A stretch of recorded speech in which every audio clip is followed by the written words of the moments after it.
Now, the Trump FDA is at it again. They are drafting new rules to kick millions of people off of the SNAP program.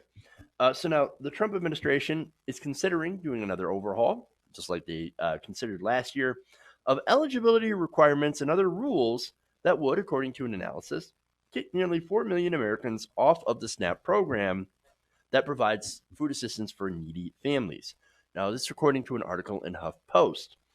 The U.S. Department of Agriculture has proposed three significant changes to the Supplemental Nutrition Assistance Program, which provides food stamps for low income Americans for nutrition. Now, these new rules would do several things. One, it would create stricter work requirements for eligibility, limit deductions for utility costs, and change automatic enrollments for families in 40 states if they receive other aid. So, for example, welfare or TANF, which is temporary assistance for needy families, and that sort of thing. So now, more. This is similar to proposed changes offered last year, which would have seen 3.7 million fewer people and 2.1 million fewer households receiving food stamps in an average month. So again, these are pretty close to what they were doing last year. Again, they were unsuccessful in that push, and so now they're pushing it again this year, close to the election, which you would think is kind of a bad idea. However, as you're going to see in this specific push, they leave out several states. So now, first, monthly benefits, by the way, would have also decreased for millions of other households, according to an analysis released this week by the nonprofit Urban Institute. And so, again, those proposed changes would have seen 3.7 million fewer people and 2.1 million fewer households receiving food stamps, right?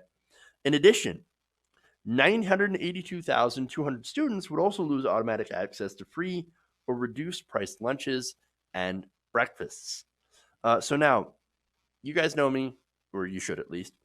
Now, I believe school lunches should be free for students and parents.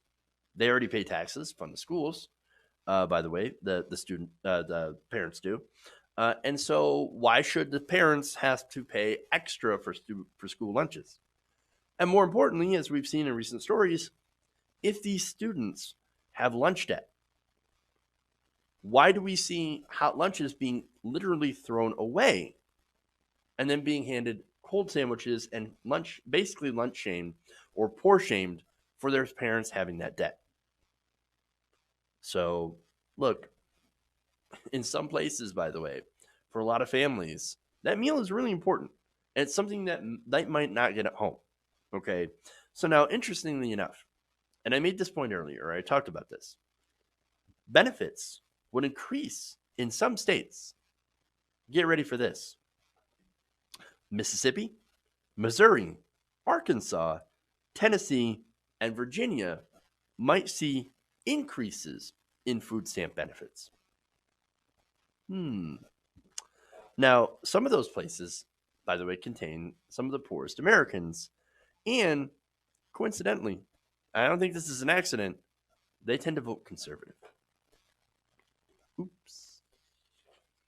So now, Agriculture Secretary Sonny Perdue had wrote an op-ed last year justifying the changes that they're trying to push by saying that it will, quote, do right by the taxpayers who pay for the program and, quote, restore the dignity of work to the able bodies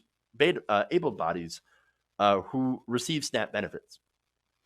Okay, so for one, if you want to actually do right by the taxpayer, well, then stop doing bailouts for big corporations, big corporate farms.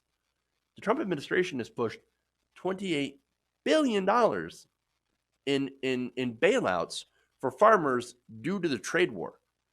These are bailouts, by the way, that are going to large corporations, these large agriculture companies, and they're skipping by the actual regular farmers.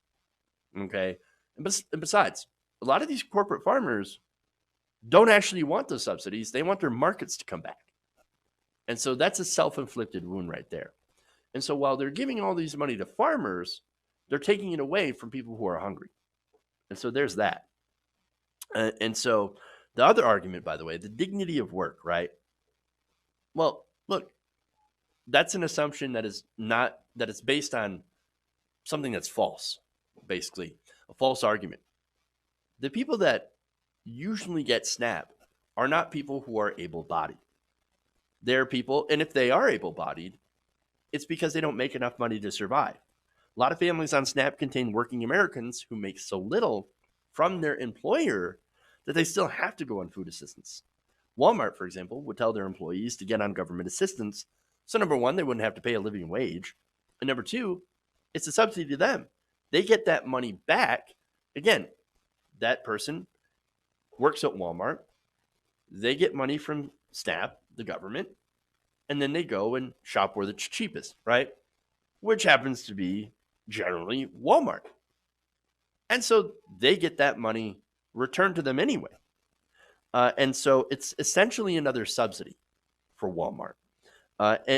So it kind of tells me the system, look, it's not the workers that need fixing. It's the system. It's the corporations. It's wages, right? But aside from that, there's a lot of people on SNAP program who can't work even if they want to.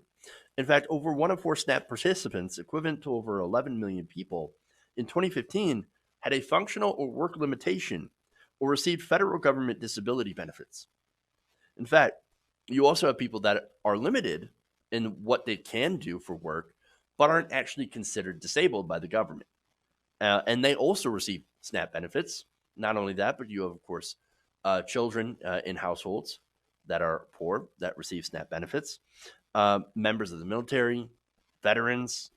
Most people on SNAP are not people who, are able-bodied, but they just choose to lay around and receive food stamps.